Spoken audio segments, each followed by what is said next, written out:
평탄한 인생을 살 수 있다면 참 좋을 것 같습니다. 마음이 편안하고 내게 계획했던 일들이 순조롭게 진행되는 거죠. 그런 인생을 누구나 바랄 것입니다.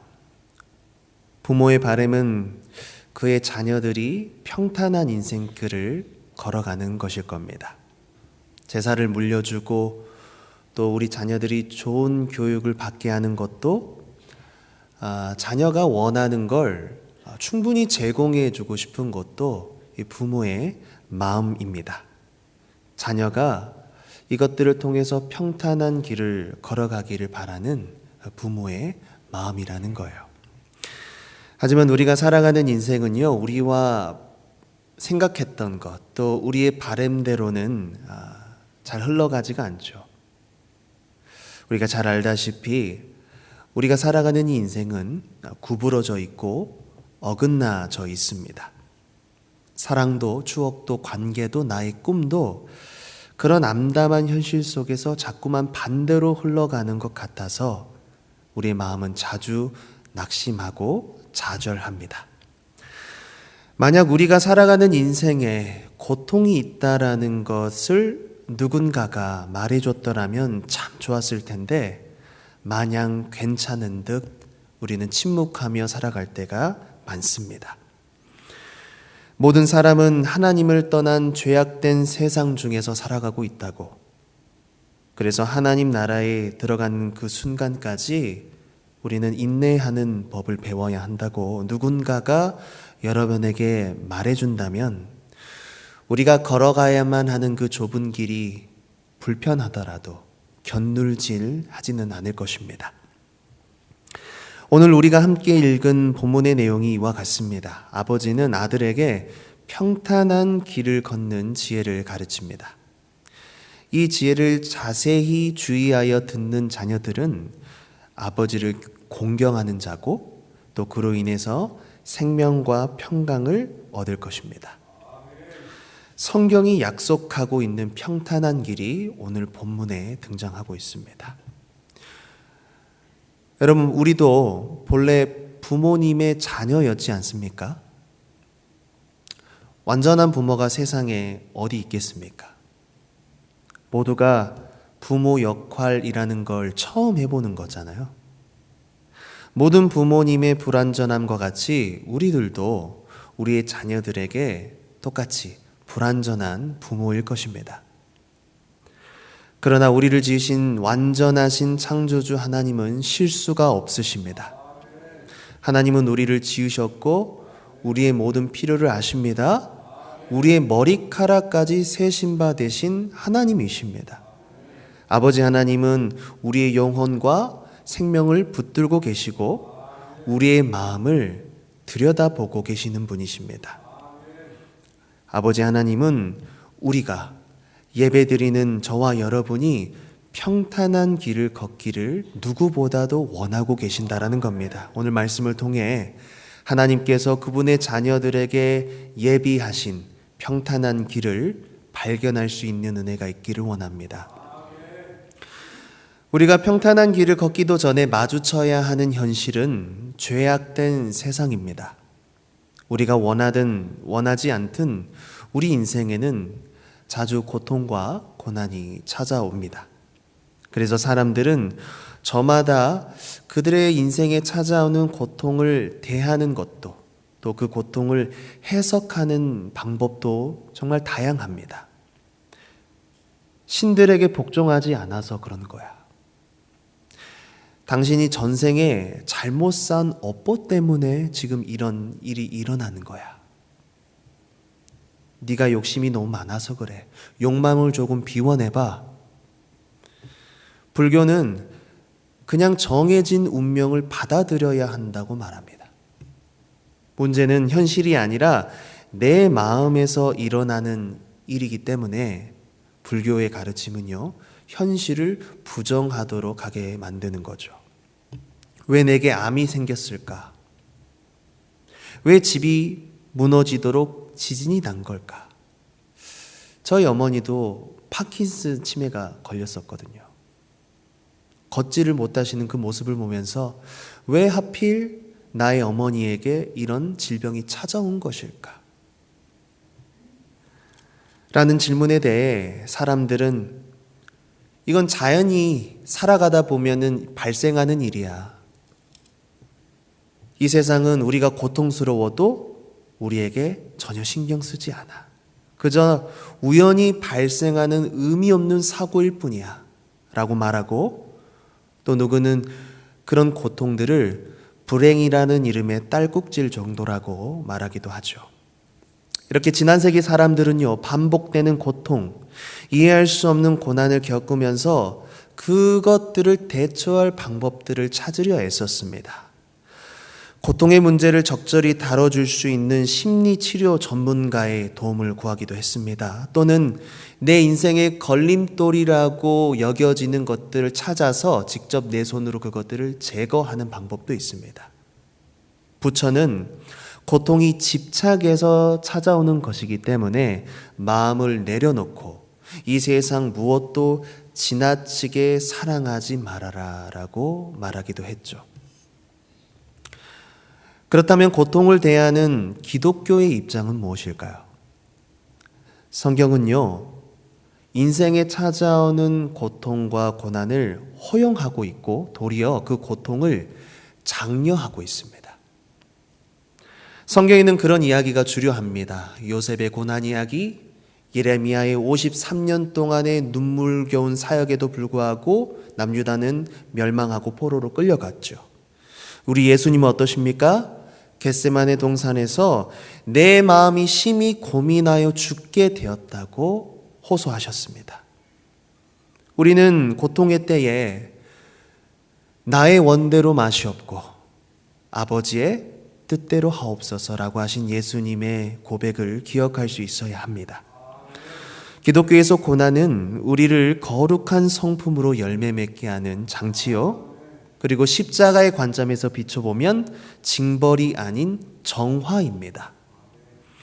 우리가 살아가면서 맞닥뜨리는 고난과 고통을 통해서 우리는 세상을 바라보던 타락한 시선을 돌려서 그리스도를 바라보는 영적인 시선을 새롭게 하게 되는 것입니다. 그래서 C.S. 루이스는요, 고난은 변장된 축복이다 라고 말했죠.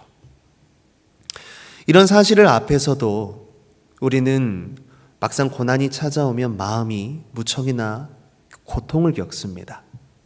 우리의 마음이 흔들리고 불안하게 됩니다. 여러분, 우리의 인생에 찾아오는 고난과 고통으로 마음이 흔들리고 불안할 때 여러분은 어떻게 하십니까? 저와 여러분은 그런 고통 가운데 있을 때 어떻게 해야 평탄한 길로 걸어갈 수가 있을까요? 그것은요, 거짓 안정장치를 내버려야 합니다. 잠언 3장 5절인데요. 우리 함께 읽습니다. 너는 마음을 다하여 여호와를 신뢰하고 내 명철을 의지하지 말라. 모든 인간은 아담의 후손으로 자신만의 기준대로의 선악을 구분짓습니다. 감각을 따라서 안전한 것과 안전하지 않는 것을 직관적으로 구분해 버리는 거죠. 판단이나 추리 따위의 사유작용을 거치지 않고 대상을 나의 직관을 따라 바로 판단하고 결정짓는 것입니다. 이와 같은 모습은 영혼의 감각이 죽어있는 사람들의 모습입니다. 하나님께 등을 돌린 인간들은 성을 짓기 시작했습니다. 아브라함의 조카 롯은 아름다워 보이는 소돔 땅을 아름답게 여겼습니다. 그곳에서 집을 짓고 경작을 하면 안전하고 부유하게 살 수 있을 거라고 감각을 따라서 생각했습니다. 그것이 창세기 13장 10절에 나오는데요. 우리 함께 읽습니다. 이에 롯이 눈을 들어 요단 지역을 바라본즉 소알까지 온 땅에 물이 넉넉하니 여호와께서 소돔과 고모라를 멸하시기 전이었으므로 여호와의 동산 같고 애굽 땅과 같았더라. 그래 보이는 거죠. 그럴 것 같은 거예요. 죄인들의 특징 중에 가장 불쌍한 특징이 바로 이 점이거든요. 뭐예요? 그럴 것 같은 거, 이 거짓 안전장치를 안전하다고 믿어버리는 거. 여러분, 이게 죄인의 가장 큰 비극이라는 거죠. 5절에 내 마음을 다하여 여호와를 신뢰하고 말씀하고 있습니다. 그런데 이 신뢰라는 단어를 원어로 찾아보게 되면 본래는 부정적인 의미로 사용되고 있습니다. 그러니까 신뢰를 반대로 우리가 해석했을 때 거짓 안전으로부터 벗어나라는 거예요. 내 자신의 판단, 나의 해석, 나의 경험에서 비롯되는 옳고 그름의 기준, 안전 기준, 내가 의지하고 여태까지 내 삶을 지탱해 올 수 있었던 그 기준, 그것을 의지하지 않는 그 사람이 여호와를 신뢰할 수 있는 평탄한 길에 첫걸음을 내디딜 수 있다라는 뜻입니다. 사랑하는 성도 여러분, 만약 여러분들 중에 고통 가운데 계시는 분이 있으시다면 여호와를 신뢰할 수 있기를 축복합니다. 내가 안전하다고 믿었던 거짓 안전장치를 여러분의 마음과 생각에서 벗어버려야 합니다. 두 마음을 품지 않고 우리의 온 마음을 다해서 힘과 목숨과 뜻을 다해서 여호와를 신뢰할 수 있기를 축복합니다. 그런데 아무런 정의 없이 무조건 여호와를 신뢰하라는 건 진부한 말입니다. 하나님께서 우리에게 말씀하시지 않는 한 우리는 그렇게 할 수가 없습니다. 그러나 감사하게도 하나님께서는 우리에게 항상 말씀하고 계십니다. 귀가 둔하여 듣지 않는 것뿐이죠. 누군가가 상대에게 어떤 말을 할 때는 크게 두 가지 의도를 가지고 있어요. 첫 번째는 정말 상대를 아끼고 존중하기 때문에, 두 번째는 내 생각을 상대에게 관철시키기 위해서 의도를 가지고 말하는 경우가 있습니다.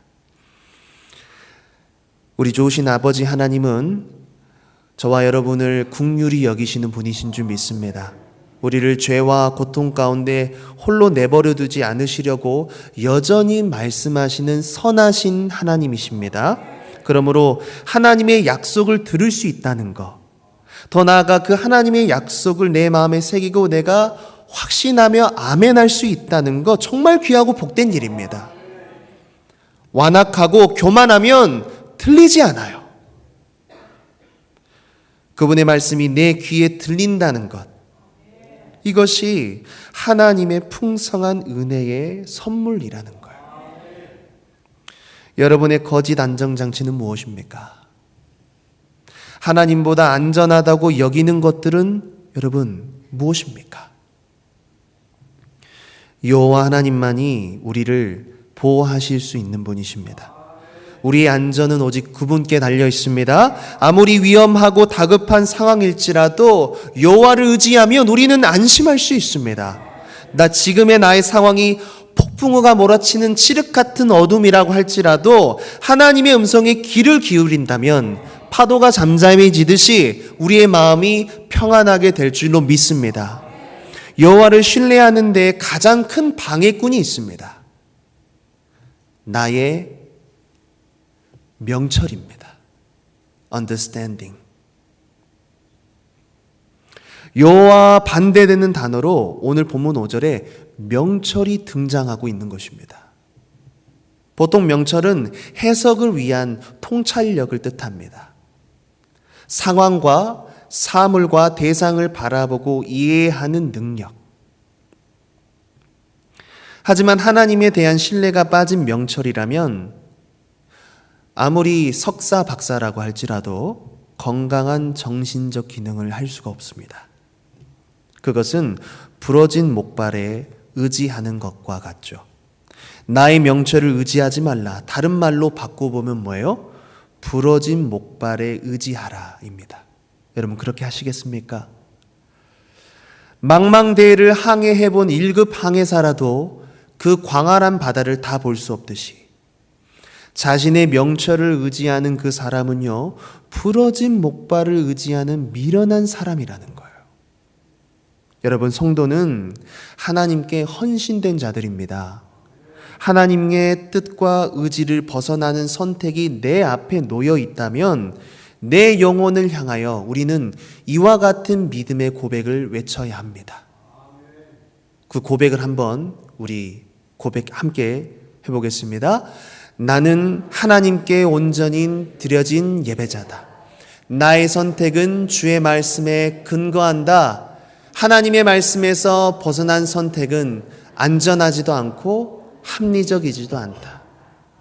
여러분, 믿으십니까? 믿으십니까? 그분의 약속의 말씀에 근거하여 여호와를 신뢰하는 것이 지혜로운 사람임을 우리 마음에 새길 수 있길 축복합니다. 두 번째로, 우리의 인생이 고통 중에 있을 때 우리는 모든 순간에 하나님의 임재를 바랄 수 있어야 합니다. 우리 입술로 함께 고백하기를 원합니다. 모든 순간에 하나님의 임재를 바라라. 오늘 본문 6절인데요. 함께 읽습니다. 너는 범사에 그를 인정하라. 그리하면 내 길을 지도하시리라. 사실 고통의 시작은 잘못된 존재 인식으로 비롯됩니다. 나는 누구인가? 나는 어떤 사람이어야 하는가? 나의 어떠함을 세상 기준 안에서 찾고 결정할 때 우리의 인격 안에 금이 가기 시작해요. 균열이 가면서 그 틈 사이로 온갖 더러운 것들이 비집고 들어오기 시작합니다. 내가 나에게 바라는 자화상이 있을 거 아니에요. 그렇죠? 나는 어떤 사람이고 싶다라는 그 자아의 실현을 현실 가운데서 이루고 싶은데 그걸 방해하는 사건과 사물들을 마주하면 화가 나는 거예요. 왜곡된 자아인식이 내 안에 틈을 만들고 고통을 빚어지기 시작한 것입니다. 쉽게 예를 들면 이런 거예요. 여러분, 월 300번은 신랑이 있었어요. 너무 멋져요. 월 300만 원. 하나님 감사합니다. 그런데 친구가 집에 놀러 와서 남편 자랑을 합니다. 우리 남편은 월 500이야. 상여급도 받아. 갑자기 월 500번은 친구 남편의 이야기를 들으니까 내 존재가 갑자기 초라해져요. 그리고 퇴근하고 들어온 월 300번은 남편이 갑자기 미워지는 거예요. 그러니까 여러분 어때요? 사건과 사물은 그대로잖아요. 그렇죠? 근데 내 마음 안에서 고통이 시작된 거예요. 그 이유는요, 사건과 상황이 문제가 아니고 내 자신의 가치를 스스로 높였기 때문에 고통이 시작됐다는 거죠. 여러분, 우리의 가치는 하나님께 있는 줄 믿습니다. 하나님께서 우리를 어떤 가치로 여기셨습니까? 저는 이 말씀을 너무 좋아합니다. 로마서 8장 32절인데요. 그럼 함께 읽습니다. 자기 아들을 아끼지 아니하시고 우리 모든 사람을 위하여 내주시니가 어찌 그 아들과 함께 모든 것을 우리에게 주시지 아니하겠느냐. 할렐루야. 자기 아들을 아끼지 아니하신 하나님을 모든 순간에 인정해 드려야 하지 않겠습니까? 범사에 악할지라도 나의 모든 길에 그분의 임재를 바라야 하는 것입니다. 인정하라. 히브리어로 야다입니다. 야다. 그분을 알라. 모든 순간에 그분을 알라. 가족에게도, 친구에게도, 이웃과 전화할 때도, 나를 모르는 사람과 마주할 때도 하나님께서 나에게 요구하시는 뜻이 무엇인지 힘써 알라라는 거예요. 아주 작고 사소한 일일지라도 바로 그곳에서부터 하나님과 나와 연결된 그 영혼의 안테나를 놓치지 말라는 겁니다. 매 순간 그분의 의도와 목적을 알라. 그분의 통치와 그분의 권리와 그분의 주권을 인정해 드리라. 이 고백입니다. 하나님의 진리는 머리로 담아낼 수 있는 것이 아닙니다. 하나님의 말씀은 살아있습니다. 하나님을 전적으로 의지하면서 우리에게 말씀하신 그 구체적인 가르침들을 붙잡고 순종할 때 그 말씀이 우리의 말씀 안에서 체화가 되고 인격이 되는 것입니다. 그것이 성화요, 예수님을 닮아가는 거죠. 우리가 정말 하나님을 예배하는 예배자라면 그분의 말씀에 붙들려야 할 줄로 믿습니다. 예배자가 이렇게 자신의 의무를 사수한다면 하나님께서도 하나님의 때에 하나님의 방식으로 우리에게 약속하신 일을 지체하지 않으시고 모두 행하실 것입니다. 결국 평탄한 길을 걷는 사람은 그분의 말씀을 마음판에 새긴 사람의 것이라는 거죠. 말씀이 마음에 새겨지는 역사가 없이는 하나님의 임재를 바랄 수가 없습니다. 말씀이 우리 가운데 심겨진 사람, 즉 두 마음이 없는 사람이에요. 두 마음 때문에 위선을 겪게 됩니다. 거짓을 겪게 돼요. 모순에 뒤덮여진 삶을 살아가요. 평탄한 길과는 너무나 다른 괴로움이 너무나 많이 내 인생에서 일어나게 되는 겁니다. 무슨 말일까요? 평탄한 길을 걷는다는 건 결국 거듭남의 문제였던 겁니다. 여러분, 그렇다면 모든 순간에 하나님의 임재를 바라는 방법은 무엇일까요? 성령을 따라 행하는 겁니다.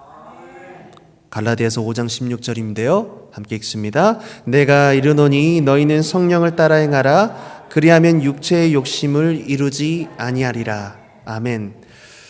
거듭난 사람은 하나님의 뜻을 알기 전에 붙잡았던 인생의 모든 것들을 다 배설물로 여기게 됩니다. 그는 하나님의 뜻을 대항하는 자신의 지독한 죄성을 점점 더 인식하게 됩니다. 예배 드릴수록, 신앙이 자랄수록, 주님 나라에 그 들어가는 순간이 다가올수록 나의 비천함과 연약함을 더 깊이 보게 됩니다. 본인이 쓸모있는 존재라는 착각도 하나씩 제거하기 시작합니다. 성령이 우리 안에 역사하실 때 우리는 점점 나의 권리와 주장을 혐오하기 시작합니다. 예수 그리스도, 그분만이 나의 완전한 의임을 고백하는 것입니다. 여러분은 거듭난 후에 나의 주장과 권리를 포기하는 모습이 있습니까? 내가 소유한 모든 것을 포기할 마음이 있으십니까? 내가 사랑하는 것들을 예수 그리스도의 죽음과 연합함으로 기꺼이 내려놓으실 수 있으십니까? 우리는 육체의 생명을 미워해야 합니다.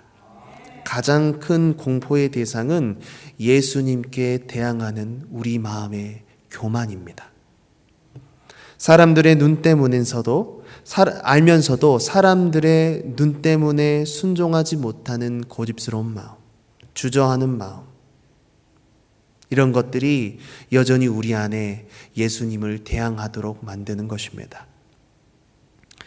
내가 하나님보다 더 중요하게 여기고 있는 것들이 있다면, 그럼 그것들은 사실 여러분을 행복하게 만드는 성물 상자가 아니고요, 하나님과 여러분 사이를 묶어두는 올무가 되는 것입니다. 한 성도의 이야기입니다. 어느 가을날 한 남성은 아내와 네 아이들을 남겨두고 집을 떠났습니다. 상대편 여성도 자신의 남편과 아이를 버렸습니다. 있을 수 없는 일이 일어난 것입니다. 왜냐하면 이 양쪽 가정은 아주 오래된 친구들이었기 때문입니다. 이 남성은 크리스천이었습니다. 아이들을 앉혀놓고는 말했죠. 얘들아, 여보, 주위에 이혼하는 사람들이 많지만 우리에게는 절대로 그런 일이 일어나지 않을 거야. 이 남성은 그렇게 하나님 앞에 그리고 가족에게 약속했죠. 무슨 일이 있어도 사랑하는 가족과 아이들을 위해 함께 있겠노라고 약속했습니다. 그런데 그런 그들에게 이런 일이 일어난 것입니다. 그녀는 울면서 남편에게 매달렸습니다. 그러면 될 줄 알았던 겁니다. 하지만 남편은 기어코 그녀와 네 아이들을 두고 떠났습니다.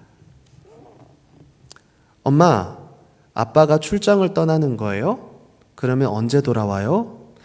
아니야, 얘들아. 아빠는 집을 떠나는 거야. 다신 안 돌아와. 그렇게 8주가 지났고 그녀의 마음은 여전히 진뭉개진 그대로 있었습니다.